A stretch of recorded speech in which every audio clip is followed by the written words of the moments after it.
Matagal ko tong inaral, ilang taon din akong nakinig. Gusto kong maging kaani sa Iglesia ni Cristo. I ended up with only one religion on my list, and that is Iglesia ni Cristo. Pagtawag, A Convert Story. Magandang araw po sa inyong lahat. Welcome pong muli sa ating programa Ang Pagtawag, A Convert Story. Ako po ang inyong lingkod, kapatid na Mar Oriondo, at muli ay samahan po kami sa may kalahating oras na pakikinig sa mga natatanging istorya ng ating mga kapatid na tinawag ng ating Panginoong Diyos upang maglingkod sa Kanya sa loob ng Iglesia ni Cristo. Para po sa mga kababayan nating nakasubaybay, welcome na welcome po kayo sa programang ito ng Iglesia ni Cristo. At kilalanin na po natin ang makakasama natin ngayong araw. Narito, pakinggan at panoorin po natin ito.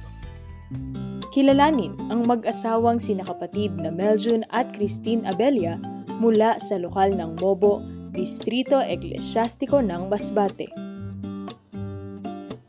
Parehong guro o instructor na masayang naglilingkod sa ating Panginoong Diyos kasama ng buo nilang pamilya. Mula sa magkaibang relihiyon, tinawag sila ng Diyos upang umanib sa Iglesia ni Cristo. Ating alamin ang kanilang natatanging istorya ng pagtawag. In the Church of Christ, come with me. Ang makakasama po natin ay ang mag-asawang sinakapatid na Meljun at Christine Abella mula po sa lokal ng Mobo, Distrito Eklesyastiko ng Masbate. I-welcome na po natin ang ating mga kapatid. Magandang araw po kapatid na Meljun at kapatid na Christine. Magandang araw din po naman po. Kumusta po kayo? Sa awa po at po ng Panginoon Diyos, maayos po ang aming kalagayan. Maaga ko kayong i-congratulate at may ini-expect kayo na panibagong baby, no po? Opo. Nagdadalang tao ang kapatid na Christine. Congratulations po sa inyo. Sige po, samantalayin na po natin ang pagkakataon. Batiin nyo na rin po ang inyong pang ibang mga anak at siyempre, mga mahal po sa buhay. Go ahead po. Binabati ko po ang aking dalawang anak. Panganay po, si Mayley Chris at yung bunso. Kasalukuyang bunso po ay si Trixie May Villa Maravilla. Ko din po ay binabati din po namin ang aming destinado, kapatid na Andy Santos at ang kapatid na Elmar Sapon. Maraming salamat po, kapatid na Meljun. At pagbati po sa lahat ng mga kapatid po natin dito po sa Distrito Eklesyastiko ng Masbate at siyempre sa mga kapatid po natin sa buong mundo at lahat ng mga kababayan natin nakasubaybay ngayon. Kapatid na Meljun at kapatid na Christine, medyo curious lang po ako. Batay nga naman sa pagpapakilala sa inyo, parehas kayong nakapagtapos. Si kapatid na Christine ay elementary teacher, kayo naman ay assessor. At the same time, trainer din ng TESDA. Yan po bang mga profesyon ninyo? Talagang yan ang gustong-gusto ninyong kunin pa mula pa ng una? Ako po ay computer science graduate po at dahil na rin po sa pangailangan at mga kwalifikasyon, kaya po ako ay napunta ng TESDA. So, computer sana yung aking talagang kurso. Kaya lang, ito yung naging available po sa amin. At sumasampalataya din po ako na ito po ang biyaya ng Diyos na kaloob na trabaho po sa amin. Ang kapatid na Christine naman, talagang unang-una pa, nabanggit ninyo, talagang teacher na. Saan nyo nakuha yung idea na magti-teacher kayo? Kasi po yung kapatid ko ay isang teacher. Siya yung naging modelo para maging teacher din po ako. Sa awa ng Diyos, ngayon po ay isa na rin po akong professional teacher. Dalawa na po kami sa aming pamilya. Congratulations po. Paano naman kayo nagkakilala? Actually po, dahil na rin po sa katrabaho ko. Yung katrabaho kasi parang naging chatmate po siya. Tapos sa time na parang imi-meet po siya, ay isinama po ako. Tapos, dahil hindi pa naman po ako noong iglesia, mayroon ng pagkakataon na February 14, yun po ay Valentine's Day po ng Katoliko. At doon po kami nagsimula. Naghihiram po siya sa akin doon ng laptop kasi that time, kailangan niya po sa kanyang pag-defend ng kanyang naging practice teaching. Nung mga panahon po na yon, kayo ay Katoliko, nabanggit ninyo. Opo. Kayo naman, kapatid na Christine, ano naman po ang inyong kinagis ng relihiyon? Ang kinagisnan ko po ay Katoliko mula ako ipinanganak hanggang grade 5. Tsaka nung na-convert yung mga parents ko, ay isinama rin nila ako sa Seventh-day Adventist. Grade 5 hanggang college po ay naging Seventh-day po ako. Kumusta po ang paglilingkod na isinasagawa po ninyo noong kayo ay nasa Seventh-day Adventist pa? Isa po akong aktibo na membro ng Seventh-day Adventist before kasi meron kaming organization sa college at saka talagang nakafocus po ako doon sa mga ginagawa naming activities, lalo-lalo na sa pangkasiglahan po. So, ano po yung usual na ginagawa ng isang active, masiglang Adventist? Palagi po kaming nagsasagawa ng mga worship every Wednesday, tsaka may nagsisimba rin po kami tuwing Saturday kasi yun yung pagsisimba ng mga Seventh Day. Bilang Katoliko naman po, paano naman ninyo isinasagawa po yung paglilingkod po ninyo nun, kapatid na Melchon? Linggo-linggo po akong nagsisimba po noon. Tapos nagkaroon po ng pagkakataon na naging gitarista din po ako ng simbahan namin. Doon mismo sa aming barangay.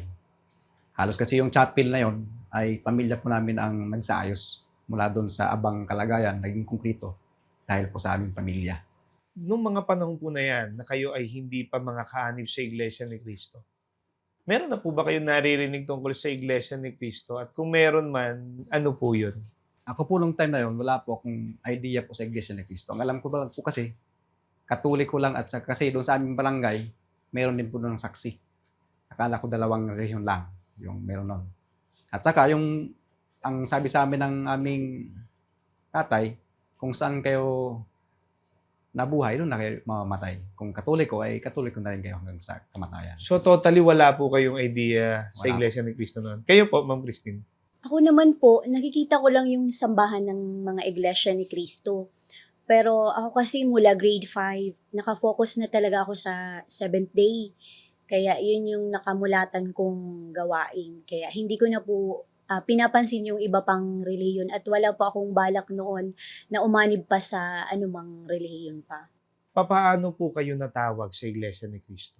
Ako po ay inanyayahan ng kapatid na Frederick Ramos. Pinsan ko po yon ng mga time na yon, 2005 to 2009, ay nagkasama po kami sa eskwelahan. Ako po ay pinag-aaral ng aking pinsan. Siya naman po ay doon pinatira sa pinsan namin. Pero hindi po kami parehas pinag-aaral. Siya po ay pinapaaral ng kanyang parents. Ako naman po ay pinapaaral ng pinsan ko. Doon po ay inanyayahan po ako ng kapatid na Frederick Ramos para magsuri po sa mga aral ng Iglesia ni Cristo. Nang time na yon, isa lang talagang aking panindigan. Katoliko lang po yung nag-iisang relihiyon. Tunay na relihiyon. So papaano po nabago yung paninindigan ninyo na yan? Dahil sa nakita ko po sa kanya na bagamat sa pagkakakilala ko sa aking pinsan ay hindi naman ganoon karelihiyoso. Pero pagdating ng Webes at saka ng Linggo, nakikita ko po siyang maayos ang kasuotan. Doon po ay inanyayahan niya po ako na sumama sa kanya sa kanilang kapilya sa lokal po ng Kabitan. At sa pagsamba ko po, doon ko nakita yung kaayusan. Hiwalay yung lalaki sa babae, solemne, walang kaguluhan. Pagkatapos po ay tumatatak po sa aking isip yung mga tinuturo po ng ministro. Nakita ko po talagang Biblia. Tanong-sagot, nagtatanong lang pero sagot ay purong Biblia, wala pong sariling opinyon. Nagaya po ng nakagisnan po namin yung relihiyon na nagbabasa ng talata. Pagkatapos iba naman yung pinapaliwanag. Sa kanila, nakita ko talagang biblical. Purely based on the Bible lamang kanilang itinuturo. Nabanggit po ninyo kanina na solemne ang pagsamba, maayos, may kaayusan, na yan naman po ay ayon din sa Biblia. Nakasulat po yan sa Biblia. Sa kinagisnan po ninyong relihiyon, bakit parang bagong bagay sa inyo yung ganung bagay na nakita po ninyo sa Iglesia ni Cristo? Kasi nagsisimba din po ako na Katoliko. Napapansin ko, Minsan nagkahawak kamay, hindi maiwasan. Yung isip ko, hindi lang makapokus doon sa sinisir mo ng pari, kundi pati na rin doon sa curiosity, ano ba yung feeling ng paghawak sa katabi mo, lalo na kung babae, gano'n. As yung nasa unahan mo, nakabackless. Kaya yung focus hindi po doon sa paglilingkod. Nawawalan ng nawawala. kaayusan. Nawala ng kayusan. Ganon din, may mga... Kasi napunta din po ako ng El Shaddai. Parang sekta rin po sa ng Katoliko. Sumasayaw. Parang hindi ko po maramdaman. Kine-question ko po noon, bakit may ganon na mga sayawan na hindi ko po makita yung kaayusan doon sa kinagisnan ko pong reliyon. At yamang nabanggit nyo rin po kanina na tumatatak sa inyo yung aral na itinuturo ng ministro. Palibasa po nasa Biblia. Alin pong aral partikular ang nakatawag po ng pansin sa inyo sa loob ng Iglesia ni Cristo? Ang aral po na nakatawag po sa akin ay yung sa tunay na Diyos po talaga. Kasi pinapahindigan ko nung ako ay Katoliko pa na isang Diyos may tatlong persona. Kasi yun din pong turo sa amin. Nung nag-Iglesia ni Cristo na aking pong narinig na talagang mula sa Biblia, iisa lang ang tunay na Diyos. Ang Panginoong si Kristo hindi po Diyos. Anak siya ng Diyos, tao sa kanyang kalagayan. Bakit mo po tinanggap yung aral na binabanggit na nakasulat sa Biblia na ang Ama ang iisang tunay na Diyos at ang Panginoong Kristo ay tao sa kanyang kalagayan? Gaano po ba kahalaga yun? Sa pagtuturo po ng Biblia, yun po ang ikaliligtas po ng tao. Makilala ang Diyos na iisang tunay na Diyos. At magagawa po natin ang tunay na paglilingkod sa Diyos kung tayo po ay nakilala sa tunay na Diyos at tayo rin po ay nakikilala ng tunay na Diyos. Kapatid na Christine, kayo naman, papaano po kayo natawag sa Iglesia ni Cristo? Noon pong yung college po ako, graduating student po ako, ay naging magkasintahan po kami ng Camel John at nag-share po kami ng aming pananampalataya at inanyayahan niya po ako na magsuri rin sa Iglesia ni Cristo. At nagkaroon po kami ng agreement. Sabi ko, sasama ko sa iyo, pero sumama ka muna sa amin para makita mo rin yung aming ginagawa sa simbahan. Nung panahon po na yun, kapatid na Meljun, ay hindi pa kayo kaanib sa Iglesia ni Cristo? Nasa proseso pa lang po ako ng pag-alip po noon, kapatid na Mar. Ano po nangyari? Tapos po, una muna siyang sumama sa akin. Pagkatapos, nagkaroon ng pagsamba sa kanila, ay inanyayahan niya po ako. So, sa loob-loob ko, hindi po ako ready sumama. Pero dahil po sa naging agreement namin, nahiya naman po ako kaya pinaunlakan ko na lang po siya. Ano po ang napansin ninyo? At ano po ang mga sumunod na nangyari nung pagsama ninyo sa pagsamba? Nung pagpasok ko po sa kapilya, ay may nakita po akong mga nakaputi. Sila po yung mga diakon at diakonisa. Nakangiti po sila sa akin at very approachable po sila. Tapos pinaghiwalay po kami. Sabi ko, doon ako pinapasok sa mga kababaihan. At saka nakita ko po, dumating po ako sa sambahan na may nagsisiawitan yung mga choir. Na-amaze po ako kasi ang ganda-ganda po ng mga boses ng choir members at saka solemn ng pagsamba. At saka pinapaupo po ng maayos, sunod-sunod. Kasi hindi po ganun sa aking previous na sinasampalatayahan. Pagkaupo ko po ay nagsimula na po ang pag-aaral at doon nakita ko po ang ministro. Tsaka kinumpare ko na naman po siya doon sa dati kong relihiyon kasi iba-iba po yung nag-preach. Tapos sabi ko, tapos may hawak-hawak siyang Biblia na kung saan yung mga nagtatanong siya at yung mga kasagutan po ay mula binabasa niya sa Biblia. Isa po yun sa sa akin, naka-amaze. At saka po, napakasolim. Ang sarap-sarap pong manalangin sa solemnity na ganun yung background. Kaya sabi ko, napagtanto ko sa mga oras na yun na, ito yung hinahanap ko na solemnity na pagsamba. Kasi sa amin po, sa dalawa kong relihiyon previously, hindi po ganun. Kasi yun yung pong hinahanap ko. Gusto ko yung manalangin ako na gusto ko yung paligid ko ay solemn. Yun yung po talaga ang naka-attract sa akin sa Iglesia ni Cristo po. So halos parehas kayo ng karanasan ng mga first time po kayong dumalo sa pagsamba sa loob ng Iglesia ni Cristo na naramdaman po ninyo yung kapangyarihan, yung pagsama ng ating Panginoong Diyos sa pagtitipon. Yung ang binabanggit ninyo, nakita po ninyo yung solemnidad, yung mataas na pagpapahalaga sa pagsamba. Sa aral po, kapatid na Christine, ano naman ang nakatawag ng pansin po sa inyo? Kasi po, yung Katoliko at Seventh Day ay Trinity po talaga sila. Yun yung nakamulata namin. Kaya nung narinig ko sa pag-aaral ng Iglesia ni Cristo, ay nabanggit doon na iisa lang ang tunay na Diyos. Kaya mas lalo po akong na-curious. Kaya mula noon, nung inanyayahan niya ako, mas lalo pa po akong na-trigger po na magsuri pa po ako para patunayan po na kung ano po yung talagang sinasabi ng Iglesia ni Cristo na iisa lang ang Diyos. At sa pagsuri ko po, nalaman ko doon na iisa lang talaga ang tunay na Diyos. Yun ang Ama. Wala nang iba. At yung binabanggit po nila na Trinity, Trinidad, kailanman wala pong mababasa sa Biblia na ang nag-iisang tunay na Diyos binubuo ng 3 persona. Na kung tawagin po nila Diyos Ama, Diyos Anak at Diyos Espiritu Santo. Kundi, katulad po ng napatunayan po ninyo mula sa Biblia, ang ipinakikilala po mismo ng ating Panginoong Jesucristo. Iisa lang ang tunay na Diyos, ang Amang nasa langit. Yan din po ang ipinakilala ng kanyang mga apostol at bago pa po sila ng mga naunang propeta ng ating Panginoong Diyos, ang Ama, ang isang tunay na Diyos na ipinakikilala sa Biblia. Kailan po kayo nabautismohan?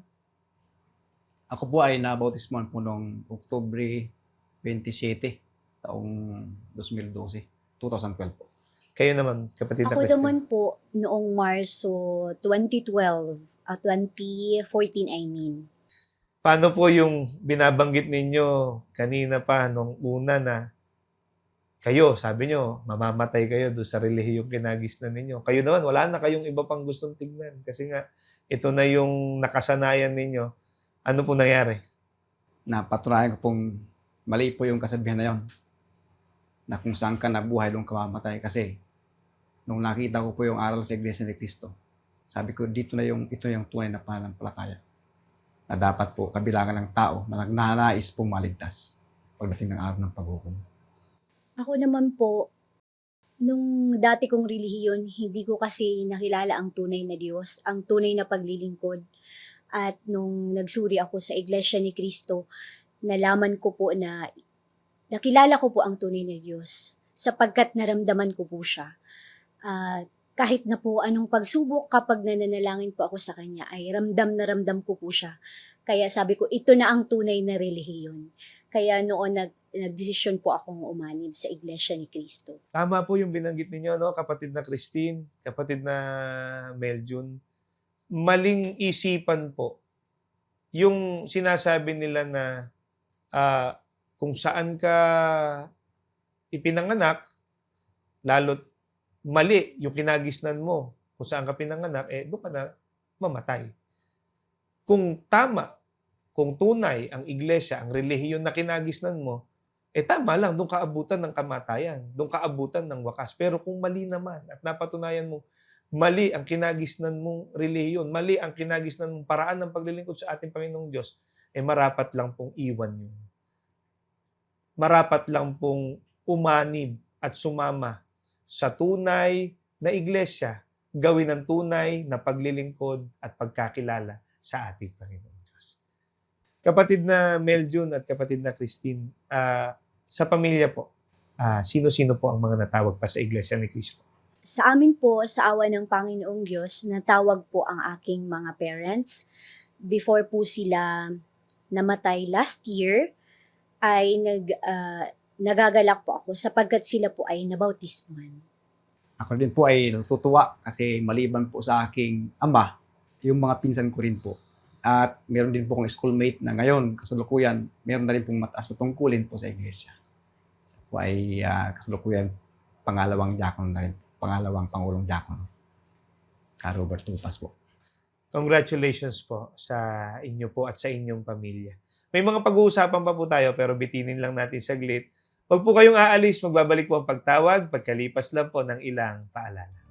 Magbabalik po ang pagtawag, A Convert Story, at ang kasama po natin ngayon ay ang mag-asawa, sina kapatid na Mel June at Christine Abella mula po sa lokal ng Mogo, Distrito Eclesiastiko ng Masbate.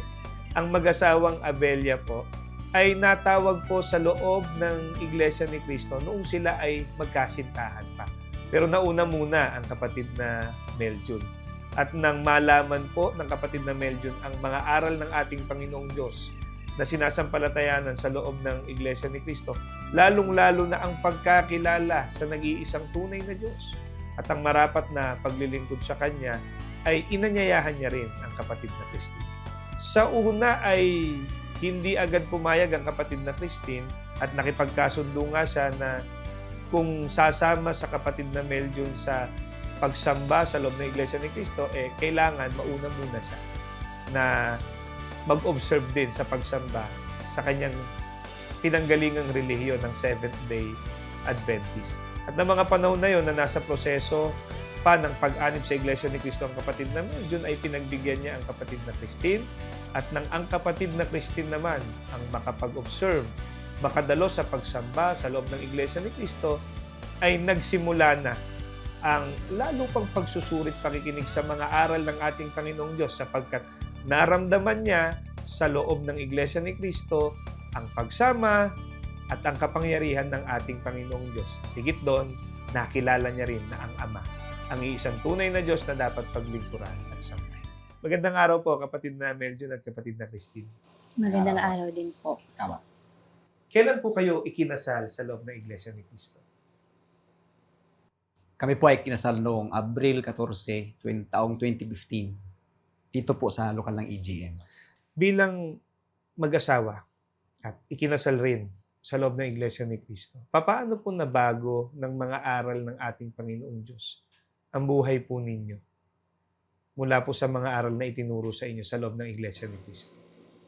Ako kasi noon, kapatid, nagkaroon po ako ng experience makapag-preach sa aking dating relihiyon.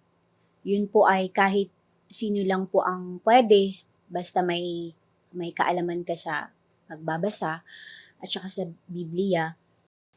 Tapos po, base po yun sa aking sariling pag-unawa. Nung nagsuri po ako sa Iglesia ni Cristo, nalaman ko po na hindi lahat may karapatan na mangaral. Ang may karapatan lamang mangaral ng aral ng Panginoong Diyos ay ang sugo, ang kanyang isinugo, si kapatid na Felix Manalo. Katuwang niya po ang mga ministro at manggagawa.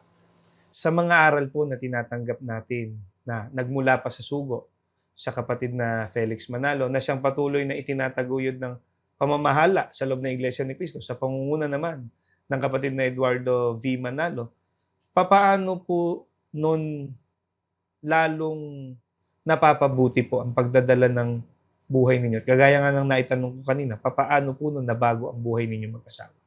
Dati po kasi sa kinagis na kong relihiyon, masigla din po akong nagsisimba po noon sa Katoliko.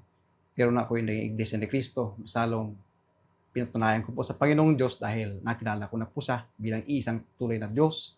Dahil mas lalong masigla po ako sa aking mga pagsamba at sa kanyang awa at tulong, pinagkalooban niya po ako ng tungkulin na lalong ikasiglahan po, katuwang po ng pamahala sa Iglesia.